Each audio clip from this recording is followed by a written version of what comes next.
میں کلام کرنے میں کس چیز کا محتاج ہوں؟ گلے کا. آواز نکلے، کوئی ایر ہو، کوئی گلا ہو، وہ چیز نکلے، سیدھی سیدھی بات ہے. اب خدا جسم رکھتا نہیں، خدا کی کوئی آواز نہیں، خدا کا کوئی گلا نہیں، تو آواز بنے تو کیسے بنے؟ اللہ ان اللہ علی کل شیء قدیر، وہ ہر چیز پہ قادر ہے، وہ آواز بنا سکتا ہے. اب سوال یہ ہے جب خدا نے آواز بنائی تو کس کی بنائی؟ اصحابی النجوم ایہم ارتضیت، جو محمد کے دوست تھے اللہ نے سب کو دیکھا، جو رسول کے محبوب تھے آگے پیچھے خدا نے سب کو دیکھا. اب ظاہر ہے بات تو کرنی ہے پر کس کی آواز میں کرے؟ جب کلام کرنا ہے رسول سے تو آواز کے ذریعے ہی کرنا ہے نا، تو کس کی آواز میں کلام کرے؟ تو کہتے ہیں خدا نے علی کی آواز میں کلام کیا.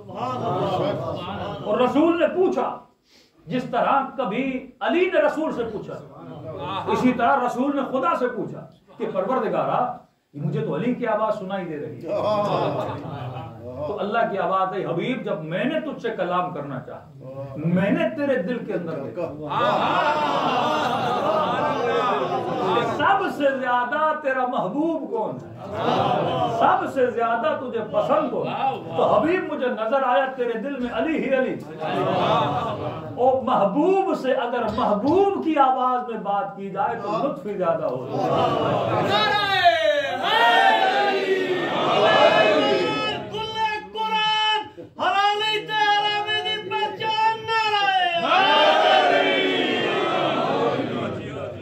حلالی اور حرامی کی بات آئی.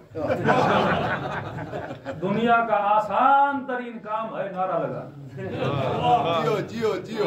دنیا کا آسان ترین کام ہے نعرہ لگانا.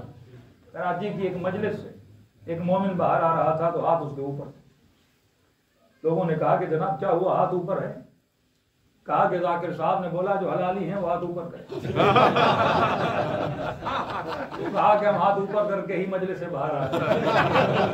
تو حلالی حرامی کی نشانی یہ نہیں ہے.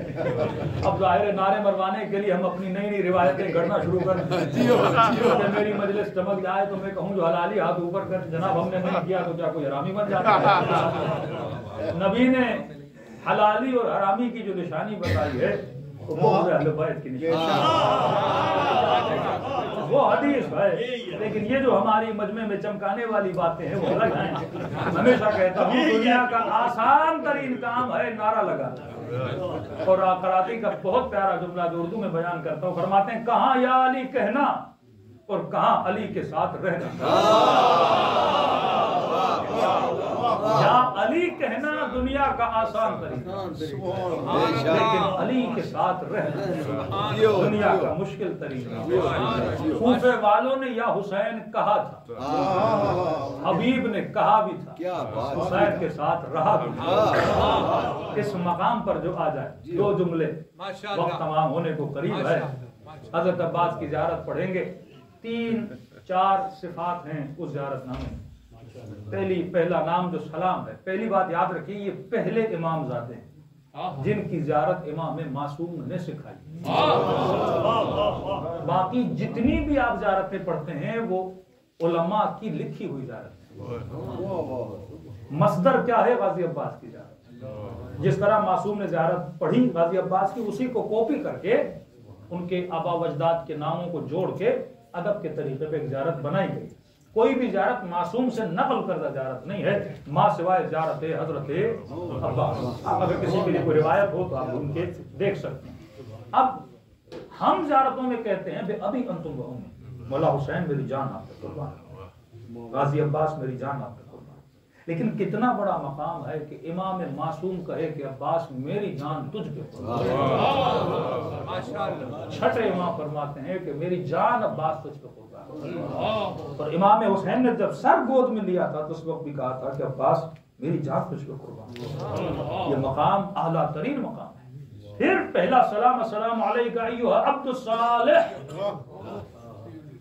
ابراہیم دعا کر رہے ہیں خدا مجھے داخل فرما عباد الصالحین، سلیمان دعا کر رہے ہیں خدا مجھے عباد الصالحین میں شامل فرما، لیکن عباس کے لیے نہیں کہا کہ شامل فرما، کہا یہ عبد صالح ہے۔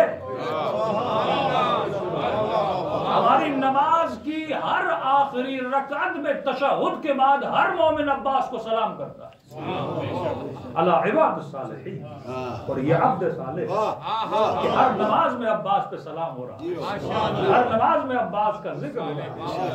اب عبد صالح کیوں ہے؟ صالح ہونے کی وجہ کیا ہے؟ فرماتے کیونکہ عباس تو مقام تسلیم پر تھا، دوسری صفت مقام تصدیق پر، تیسری صفت عباس تم نے وفائے عہد کی، چوتھی صفت عباس حق کے راستے میں چلتے ہوئے ذرہ برابر تو جھجکا نہیں۔ مقام تسلیم، صرف اشارہ کر رہا ہوں، صرف اشارہ کر رہا ہوں۔ ایک اہل سنت کے رائٹر ہیں عبد الفتاح مصر کے ہیں، انہوں نے کتاب لکھی علی امیر المومنین، بہت بڑی پیاری کتاب ہے، اور جس کی وجہ سے ان پہ بہتان بھی لگے، شیعہ ہو گیا، یہ ہو گیا، وہ ہو گیا۔ ان کو شہید مفتح نے ایران نے بلایا، کیونکہ ایک اہل سنت کا عالم اگر امیر المومنین کی فضیلت میں کتاب لکھے کمال ہے، اپنے تو لکھتے ہیں لیکن غیر بھی لکھے، یہ حقانیت کی نشانی ہے۔ ابھی قبلہ طاہر القادری صاحب نے بھی مسند امیر المومنین لکھی، یعنی یہ سمجھے بہت بڑا کارنامہ ہے اہل سنت، یعنی مسند، کسی بھی صحابی کی مسند نہیں، صرف امیر المومنین کو انہوں نے مسند لکھی۔ ان کو بلایا گیا، ان سے سوال کیا کہ آپ نے جتنے امیر المومنین کے خطبے جمع کیے ہیں، جتنے بھی، ان خطبات میں سے کوئی ایک خطبہ ایسا ہے جو علی نے رسول کی موجودگی میں بیان کیا؟ سبحان اللہ۔ ایک آدمی عالم ہے، اس کا کلام تو ہونا چاہیے نا ہر زمانے کا، نہیں، جتنے خطبے امیر المومنین کے ہیں وہ رسول کی وفات کے بعد ہیں۔ کہ رسول کی زندگی میں ایسے لگتا تھا جیسے علی کو کچھ آتا ہی، کبھی علی نے رسول کے سامنے کلام ہی نہیں۔ جتنا علم امیر المومنین کا آپ دیکھتے ہیں یہ رسول خدا کے بعد ظاہر ہوا ہے، تو کہا کبھی آپ نے سوچا ایسا کیوں؟ کہا واللہ مجھے بھی نہیں پتا۔ کہا جب سورج ہو نا تو چاند نظر نہیں آتا، جب سورج ہو نا تو ستارے نظر نہیں آتے۔ احترام رسول میں علی نے کبھی اظہار وجود نہیں، اسے کہتے ہیں مقام تسلیم۔ انا عبد من عبید محمد، میں محمد کے غلاموں میں سے غلام، یعنی کہ علی کو کچھ آتا نہیں، کہ محمد کے ہوتے ہوئے علی کلام کیسے کرے؟ ادب امیر المومنین۔ فرمایا بالکل اسی طرح غازی عباس کا مقام ہے، حسین کے ہوتے ہوئے آپ ایک کلام عباس کا دکھا نہیں سکتے۔ جناب حر کے ساتھ مکالمہ ہوا، عباس خاموش۔ کربلا کے 10 دن کبھی ابن سعد کے ساتھ، کبھی کس کے ساتھ مکالمہ ہو رہا ہے، عباس کیا ہے؟ خاموش۔ جو میدان جنگ میں لڑنے کی اتنی صلاحیت رکھتا، لیکن واللہ 10 دنوں میں آپ غازی عباس کی جنگ نہیں دکھا سکتے۔ حسین کے ہوتے ہوئے عباس تلوار نہیں نکال رہے۔ بندہ زندہ ہو، زخم ملیں، تکلیف کم ہوتی ہے، لیکن اگر آپ مر جاؤ اور آپ کے جنازے پہ کوئی تیر پھینکے، یہ کتنی جسارت ہے۔ لیکن فرمایا اتنا بڑا واقعہ ہو گیا، تلوار نکالی، امام حسین نے ایک جملہ کا، عباس حسن کی وصیت میں اپنے جنازے میں خون خرابہ نہیں چاہتا، فوراً تلوار کو نیا میں ڈالا۔ یہ مقام تسلیم ہے، مقام تصدیق غازی عباس کا، کہ جب امان نامہ بھیجا گیا تو فرمایا امان نامے کو پھینک کے غازی عباس جلال میں آ گئے۔ کسی نے کہا عباس ہم جانتے ہیں، کہ نہیں، دشمن نے سوچا بھی کیسے میں حسین کو چھوڑ سکتا۔ وفائے عہد کتنی تھی کہ فرمایا چلو میں پانی تھا لیکن پانی پہ لب نہیں لگا، اتنی وفا اپنے امام کے ساتھ۔ یہ جملہ مصیبت کا ہے لیکن فضیلت کا پہاڑ اس کے اندر چھپا ہوا ہے، کہ آپ سمجھیں کہ اطاعت امام کیا ہوتی ہے۔ آج کے جوان، آج کی مائیں بہنیں، لوگوں کو ولایت کا کانسیپٹ نہیں پتا۔ ایکسپٹنس آف ولایت کا مطلب یہ ہے کہ ولایت اہل بیت میں زندگی گزارنا۔ ہم مختلف سسٹموں میں رہتے ہیں، کوئی انڈیا میں رہے گا، کوئی پاکستان میں رہے گا، کوئی بیلجیم میں رہے گا، کوئی UK میں رہے گا۔ جب آپ اس سسٹم میں رہتے ہو تو سمجھو ایک ولایت کے اندر رہ رہے ہیں، اس ولایت کے اندر آپ نے ولایت امیر المؤمنین کے اندر پھر خود کو رکھنا ہے۔ کہ مولانا اپنے بچوں کو اس نظام میں کیسے بچائیں؟ میں نے کہا جس طرح سرد موسم میں کچھ کسان، ایگریکلچر کے لوگ جب فصلیں کرتے ہیں تو کنٹرول انوائرمنٹ بناتے ہیں، ایک پھل سردی میں نہیں ہو سکتا، کنٹرول شیڈ بناتے ہیں اور اس کے اندر اس پھل کو بڑا کرتے ہیں۔ آپ نے اس سوسائٹی میں رہتے ہو اپنے لیے کنٹرول شیڈ بنانا ہے، امام بارگاہ وہ کنٹرول شیڈ ہے جہاں پہ عشق اہل بیت پروان چڑھتا ہے، جہاں محبت اہل بیت پروان چڑھتا ہے۔ یہ مائیں بہنیں اگر گھروں میں وہ کنٹرول شیڈ نہیں بنائیں گے، انوائرمنٹ آپ کی ذات پہ اثر کرتا ہے۔ ایک چھوٹا سا دانہ ہے، سردی ہو انوائرمنٹ اچھا نہ ہو، دانہ درخت نہیں بن سکتا۔ اگر میں اپنے گھروں کا انوائرمنٹ کو کنٹرول شیڈ کی طرح نہیں بناؤں گا، کسی مومن کے گھر میں گئے پینٹنگ لگی ہوئی ہے، ہم نے کہا جناب یہ کیا ہے؟ کہ مولانا 10,000 پاؤنڈ کی ہم نے خریدی ہے۔ میں نے کہا کیا کرے گی یہ پینٹنگ؟ تمہارے بچے پہ کون سا اثر ڈالے گی؟ تم کون سا انوائرمنٹ اپنے بچوں کو دے رہے؟ محبتوں کے دروازے ہوتے ہیں، محبت آنکھوں کے ذریعے جاتی ہے، محبت کانوں کے ذریعے جاتی ہے، محبت لمس کے ذریعے جاتی ہے۔ جب تک گھروں کی دیواروں پہ عباس کے روزے کی تصویر نہیں ہوگی، جب تک گھروں کی دیواروں پہ اہل بیت کے فرامین نہیں ہوں گے، جب وہ انوائرمنٹ نہیں۔ آج آپ بیلجیم میں بیٹھے ہیں، پاکستان کی کونسلیٹ اور ایمبیسی میں چلے جائیں، داخل ہوتے ہی لگتا ہے کہ ہم پاکستان میں آ گئے۔ ایران کی ایمبیسی میں جائیں، ایسے لگتا ہے ایران میں آ گئے۔ ایمبیسیز اپنی چار دیواری کے اندر جو ماحول بناتی ہیں، اپنے ملک کا انوائرمنٹ بناتی ہیں۔ آپ جب تک وہ انوائرمنٹ کریٹ نہیں کرو گے، اور سب سے زیادہ ذمہ داری ہے ماؤں کی ذمہ داری، سب سے زیادہ جو مجھے یہاں پہ ایشو نظر آتا ہے وہ لینگویج کا مسئلہ نظر آتا ہے کہ باپ اپنے بچے سے اپنی زبان میں بات نہیں کر رہا۔ لینگویج تہذیب کا نام ہے، لینگویج تمدن کا نام ہے، لینگویج سویلائزیشن کا نام ہے، لینگویج کلچر کا نام ہے۔ لینگویج گئی تو یہ ساری چاروں چیزیں چلی جاتی۔ اور امیر المومنین سے پوچھا مولا آپ کے شیعہ کی نشانی؟ فرمایا شیعہ عقل مند ہوتا ہے، المؤمن قیس۔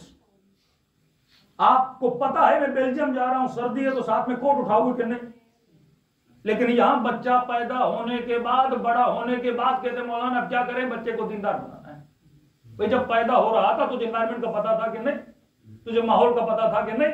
اس سے پہلے تم نے کوئی پلاننگ کی تھی کہ بچہ پیدا ہوگا، لینگویج کا بیریئر آئے گا، ثقافت کا بیریئر آئے گا، مشکلات آئیں گی، اس کے لیے تم نے کوئی پلاننگ کی کہ نہیں کی؟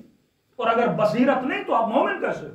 مومن صاحب بصیرت ہوتا ہے کہ میں جس ماحول میں جا رہا ہوں اس ماحول میں میں نے سروائیو کیسے کرنا ہے۔ اب یہ نہیں کہ سروائیول امپاسبل ہے، پاسبل ہے۔ بالکل جب سردی کے موسم میں پھل نہیں ہوتا، کنٹرول شیڈ لگا کے پھل کو پیدا کیا جاتا ہے، تو آپ بھی یہاں کو کنٹرول انوائرمنٹ بنا کے کہ اپنے بچوں کو ویسا پروان نہیں چڑھا سکتے۔ لیکن سب سے بڑی مسٹیک لینگویج کی مسٹیک ہے، اور سائیکولوجیکلی پرووڈ ہے جو بچے ملٹیپل لینگویجز میں بات کرتے ہیں وہ زیادہ شارپ اور کین ہوتے ہیں نارمل بچوں سے۔ اور یہ آپ کو خدا نے ایک اپرچونٹی دی ہے کہ آپ کے بچے ملٹیپل لینگویجز میں بات کر سکتے ہیں، بڑے ہو کے خود بھی اچھے مسلمان بن سکتے ہیں اور 4 لوگوں کو مسلمان بنا بھی سکتے ہیں۔ یعنی بڑی آسانی سے وداؤٹ اینی انویسٹمنٹ آپ کا بچہ 4-5 سال میں ملٹیپل لینگویج سیکھ سکتا ہے۔ لیکن شرط یہ ہے کہ ماں اس سے اپنی زبان میں بات کرے، باپ اس سے اپنی زبان میں بات کرے۔ گھر آئے تو آپ جو ٹی وی لگاتے ہیں اس ٹی وی میں آپ کی اپنی لینگویج ہونی چاہیے۔ یہ ایک پورا ٹریننگ سیشن ہے آپ کی نسلوں کے لیے۔ اگر آپ اس نگاہ سے دیکھیں کہ جب میرا بچہ 6-7 سال کا ہو تو وہ ملٹیپل لینگویجز میں کیا کرے، کلام کرے اور باتیں کرے۔ ایک جرمنی کا مومن کہتے ہیں مولانا میں اپنے بچے کو لے گیا اور اسکول سے کنڈرگارٹن وہاں سے اٹھانے گیا تو میں اس سے بڑی زبردستی جرمنی بات کر رہا تھا، تو اس کی ٹیچر نے کہا کہ خدا کا واسطہ ہے اس سے جرمنی میں بات نہ کرو، کہ یہ یہاں آتا ہے جرمنی ہم سکھا دیں گے، لیکن جیسے تو بات کر رہا ہے اس کو جرمنی خراب کر رہا۔ اکثر بچے ماں باپ کا مذاق اڑاتے ہیں کہ یہ کیسی انگلش بات کر رہے ہیں، کیسی جرمنی میں بات کر رہے ہیں، کیسی فرینچ بات کر رہے ہیں۔ تو آپ کو چاہیے کہ آپ اپنی لینگویج میں بات کریں۔ جس انوائرمنٹ میں بچہ رہ رہا ہے، اب عقل سے کچھ زندگی اگر آپ کے لانا ہو، ہمارے ڈیسیژنز اگر آپ کے لانا ہو، بھائی جس سوسائٹی میں آپ رہتے ہو چاہو نہ چاہو وہ لینگویج سیکھ جائے گا، آپ نہ بھی سکھانا چاہو وہ سیکھ جائے گا۔ انوائرمنٹ ہے نا، دکانداری، دوست، اسکول، یہ سب کو لینگویج سیکھ جائے گا۔ لیکن کون سی لینگویج نہیں سیکھے گا؟ جو آپ کی اپنی لینگویج ہے۔ اور لینگویج جب بچے کو آتی ہے وہ دادا دادی سے کنیکٹ ہوتا ہے، نانا نانی سے کنیکٹ ہوتا ہے، وہ خاندان سے کنیکٹ ہوتا ہے۔ جب بچوں کو لینگویج نہیں آئے گی وہ اپنے گرینڈ فادر سے ان سے بات کیسے کرے گا؟ جب ان سے کنیکٹ نہیں ہوگا تو وہاں جائے گا کیوں؟ جب تک وہ سوسائٹی کی رونق اس کے وجود میں نہیں ہوگی، اس کی انسپائریشن نہیں ہوگی، تو ہمارے جو ڈیسیجنز ہیں اس میں کوئی بصیرت نہیں ہے۔ امیر المومنین بچپن سے بتا رہے ہیں بچے کو بہادر بنانا ہے تو بچپن سے، بچے کو بابصیرت بنانا ہے تو بچپن سے، اس کے وجود کے ظرف میں محبت محمد اور آل محمد ڈالنی ہے، وہ کب سے ڈالنی ہے؟ بچپن سے ڈالنی ہے۔ سب سے بڑا بیریئر ہمارے کزن ہیں، انہوں نے شادی کی ہے پٹھانوں سے، رہتے ایران میں ہیں، بچے کا داخلہ کروایا عربک اسکول میں، رہتے ایران میں ہیں، ماں پشتو بات کرتی ہے، خود سندھی بات کرتے ہیں، دادی اردو بات کرتی ہے۔